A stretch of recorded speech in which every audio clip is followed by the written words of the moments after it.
बेटा बहू के खातिर डोकरा बहुत कन धर ल कमाए। 10 हाथ के धोती कभू नहीं पहिरे, 85 में जिंदगी बिताए। बाजार के साग बिसा के बाबा कभू नहीं चिकन खाए। कौड़ी कौड़ी जोर के डोकरा महल अटारी अड़ाए। अब तो आगे घर में बेटा बहू के पारी, बेटा हर गोठियावे नहीं बहू देवे गारी। बेटा हर बाल रखे मिथुन के और शूटिंग करे अमिताभ के। लागा बोड़ी के नैये संसो काबरी कमाइए वो कर बाप के। बेटा है तो हीरो बन गए और बहू बन गए रानी। ननदला वो ढेर ही कहा और सास ला कहे कानी। पतिला वो जोजवा कहे और ससुर ला थक थका। देवरानी ला चोटी कहे और देवर ला मटमटहा। ओकरे हो गए कैठन लइका अलगे होए बर अगु आगे। अरे वही अमिताभ बच्चन के शूटिंग करैया ला तो देखा एक ठन 85 बर लुलु आगे।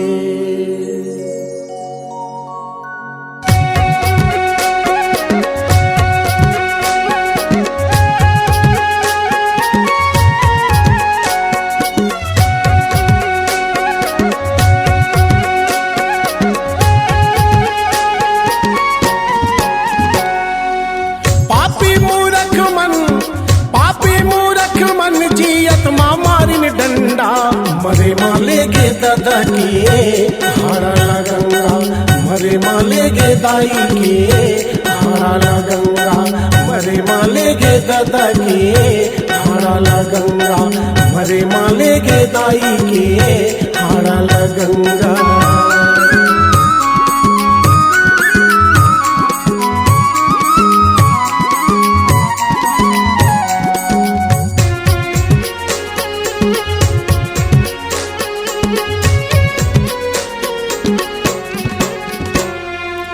करो माता पिता भीख मांगे नहीं लगे शर्म।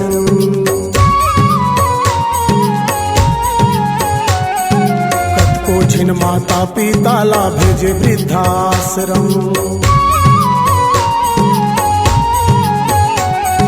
ककरो माता पिता भीख मांगे नहीं लगे शर्म। कत को जिन माता पिता ला भेजे वृद्धाश्रम। जन्म दवैया भूख मरे, जन्म दवैया भूख मरे, बेटा झेले मछली अंडा।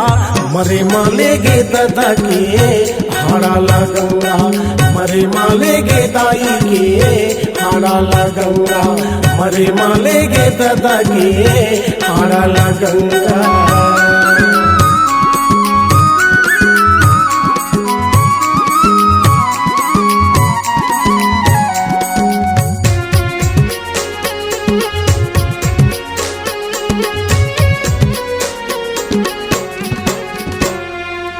करो माता पिता के लाश परे लवारिस। मरे के बाद चीज पाए बर के जिन बनते वारिस। करो माता पिता के लाश परे लवारिस। मरे के बाद चीज पाए बर के जिन बनते वारिस। सवांगा पहिरा के पितामड़ी, सवांगा पहिरा के पितामड़ी ओढ़ाए रे अंधा। मरे माले गे दादा के हाड़ा लगंगा। मरे माले गे दाई के हाड़ा लगंगा। मरे माले गे दादा के हाड़ा लगंगा।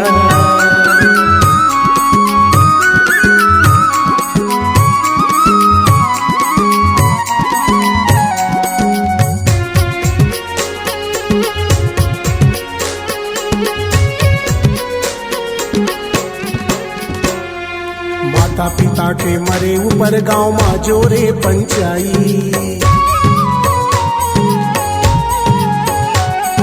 मालपुआ बड़ा सोहारी बना के खवाबो अतमाई।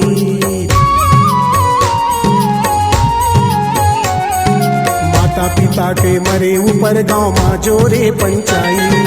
मालपुआ बड़ा सोहारी बना के खवाबो अतमाई। इलाहाबाद जाए बर, इलाहाबाद जाए बर परिवार से करे चंदा। मरे माले गे दादा के हाड़ा लगंगा। मरे माले गे दाई के हाड़ाला गंगा, मरे माले गे दादा के हाड़ाला गंगा। पापी मूरख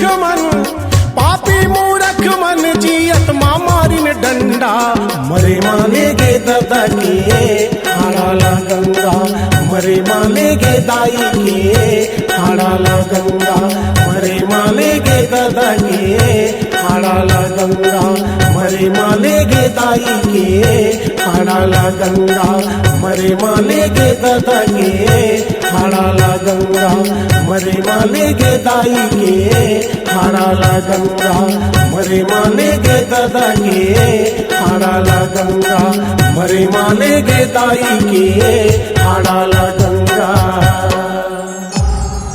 C-Log Digital Recording Studio, Cordoba. Contact number 9907119215.